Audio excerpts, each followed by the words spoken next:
Praise the lord. ఈరోజు దేవుని వాక్యము. యెహోవా నీ కొరకు కనిపెట్టుచున్నాము, మా యందు కనికరించుము.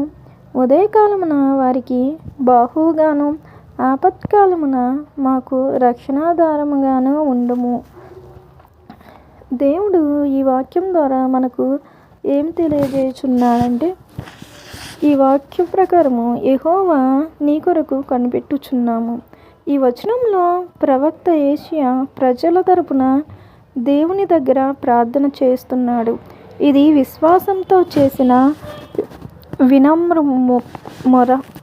వచనంలోని ముఖ్యమైన విషయాలు ఏమిటంటే, నీ కొరకు కనిపెట్టుచున్నాము అంటే మన ఆశ, నిరీక్షణ దేవుని మీదే ఉంది.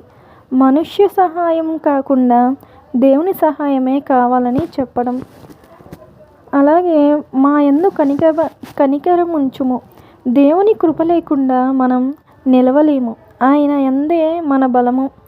ఉదయకాలమున వారికి బాహువుగా అంటే ప్రతి ఉదయం దేవుడు మనకు కొత్త బలాన్ని ఇస్తాడు. ఆయన బాహువు అంటే శక్తి, రక్షణ. ఆపత్కాలమున మాకు రక్షణాధారముగా ఉండుము అనగా కష్టకాలములో దేవుడు మనకు ఆశ్రయము, మన రక్షణ అని అర్థము. చిన్న ప్రార్థన. యెహోవా దేవా, నీవే మా ఆశ.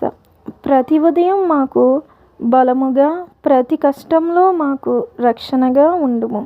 నీ కృప మాపై ఉందని మేము నమ్ముతున్నాము తండ్రి. ఆమేన్. Praise the lord. మీకు ఈ వాక్యం నచ్చినట్లయితే లైక్ చేసి కామెంట్ చేయండి.